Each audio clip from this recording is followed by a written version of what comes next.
Hi, I'm Tammy Blair, and welcome to Beauty Connection.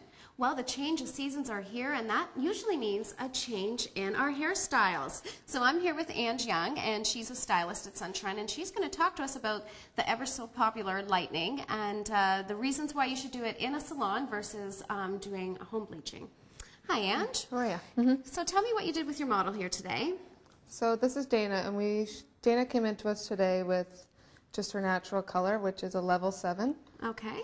And then she brought in a picture to me. She wanted to be really light, but still natural, so when it grows in, it's not too much root area. Okay. So we went through and we did a couple different shades of blondes, and that's a nice thing opposed to doing it at home. You can't get that option with doing it because we use different developers and different toners.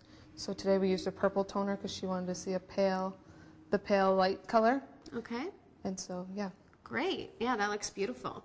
So you went in, you sliced in some highlights, and how long did that take? So it's usually from start to finish, I'd say around a 2 to 3 hour process. Okay. Yeah. And so obviously that takes a lot longer than a home job. So, yes.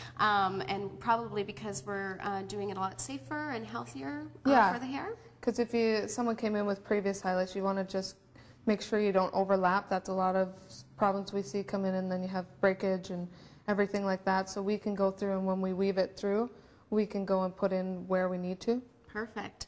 Yeah, I see a lot of that right now actually in the salon. A lot of clients coming in, they've done some home bleaching. And what do you think are the biggest mistakes that people are making at home right now when they're doing their home bleaching kits? Well, a lot of the home bleaching kits, they don't have a high enough developer, so a lot of them are just a standard, and we all have different levels. Okay. So that's why you see a lot of people come with like coppers and like I was seeing a lot of those coppers in right now, and everybody needing to have it fixed. Yeah, brassy blondes because they're so dark, and some people can't get up to a level 10, and in the boxes they don't tell you that. They just let you do it and find out for yourself.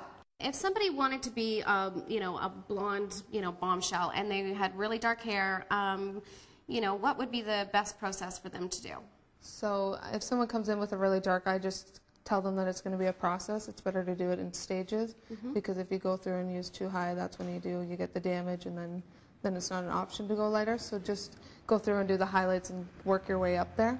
Okay. To get to the... And how do people maintain blondes at home? Like, how is Dana going to keep this looking beautiful? And yeah, like we talked about, Dana, she lives on a well too, so she has a lot of iron in her water. So we recommend purple shampoo is a great thing for someone that has, just anyone really, just to keep it fresh. What it does is it cuts the yellow.